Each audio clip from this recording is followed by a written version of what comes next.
The issue was raised after a prominent Republican congressman held hearings on what he says is the radicalization of young Muslims. Kimberly Halkett has more. You can love here, you can hate here. People in the Muslim community. Rabia Ahmed is watching carefully as non-Muslim politician Peter King, head of the House Homeland Security Committee, speaks about her religion, Islam, describing it as a possible source of domestic terrorism. This threat is real and it is serious. But not all committee members agree and say Islam is just misunderstood. They were moved to tears when Keith Ellison, one of only 2 Muslim members of Congress, shared a story about a Muslim first responder who died on 9/11. Some people spread false rumors and speculated that he was in league with the attackers because he was a Muslim. But it was only when his remains were identified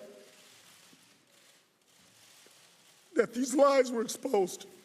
The Muslim community also worries the hearing itself lends credibility to unsubstantiated claims King's made about American Muslims, including his view more than 80% of U.S. mosques are tainted by radicals. To say that this is a mainstream element in all of the mosques is absolute twaddle. It just doesn't exist. Muslim America's biggest challenge, both inside and outside the community, seems to be a lack of understanding about the true source of radicalization and what to do about it. But instead of providing answers, Ahmed says King's hearing has made that problem worse. Radicalization is an issue that doesn't affect, just one group. It affects everyone. And trying to divide us and isolate us as the problem isn't going to do anybody any good. And she wonders what message it sends to her children who are inheriting a country that still appears deeply polarized when it comes to religion.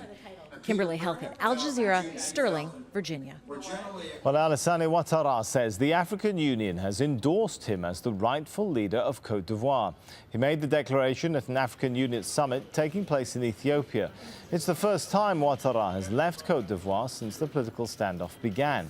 The incumbent president, Laurent Gbagbo, has imposed a no-fly zone, but the UN is vowing to ignore the order and continue with flights. Côte d'Ivoire's economy is suffering heavily from the deadlock, in particular the country's lucrative cocoa industry. The export of almost 500,000 tons of cocoa beans has been held up. Well, now the country's cocoa board has ordered producers to get back to work. Mohamed Addo has more.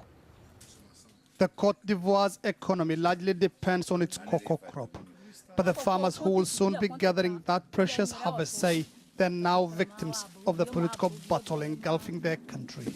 As the presidential face-off between Laurent Gbagbo and Alassane Ouattara goes on, each is issuing different orders to the farmers, and they're getting fed up. Life is becoming more and more miserable for us farmers.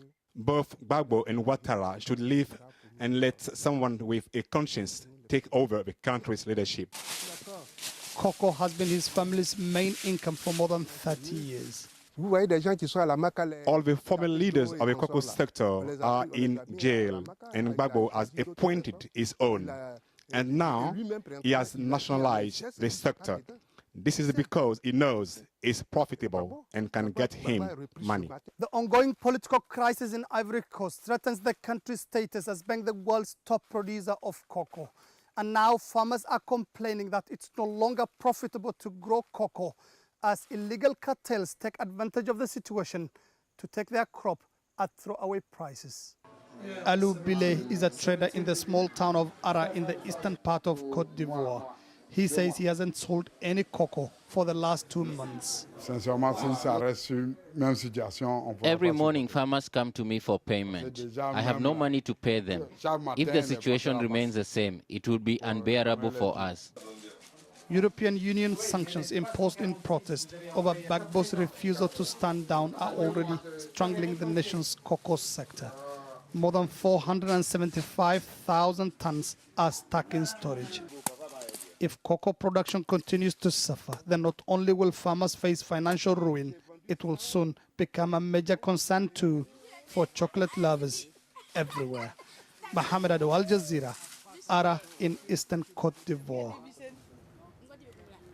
Italy's government has adopted a controversial draft bill that would overhaul the justice system, restricting the powers of prosecutors. Well, Silvio Berlusconi's opponents accused the Prime Minister of proposing the laws in order to dodge his own prosecution. Barnaby Phillips has more. Silvio Berlusconi announced the reforms with a bandage on his face. Estetico, a cui sono sottoposto. He's had surgery to repair damage suffered when he was attacked in the streets 18 months ago. So what's the connection between these judicial reforms and his own well-publicised legal difficulties? Zero, assolutamente zero.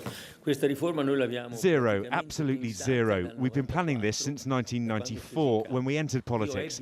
I've told young people from my party Forza Italia that I will never leave politics without first introducing this sort of reform into our judicial system. So what exactly are Berlusconi's reforms? He wants a clear separation between judges and prosecutors, with less power for prosecutors. He wants judges to pay damages for mistakes. And he wants a more efficient system.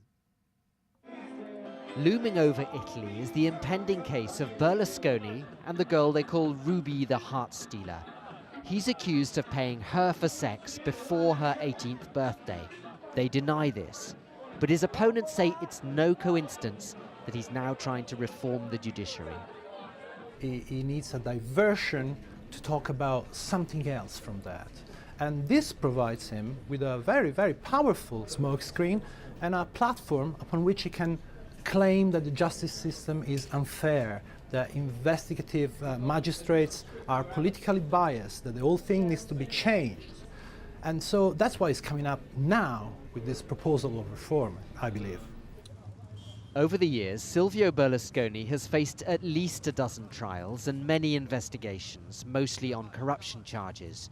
He's always maintained his innocence, but his many battles with the judiciary don't help his credibility as a legal reformer.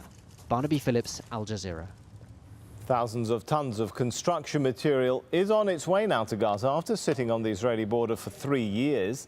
Nicole Johnson reports on why the desperately needed supplies have taken so long to reach Palestinian territory. Millions of dollars worth of gravel bound for Gaza.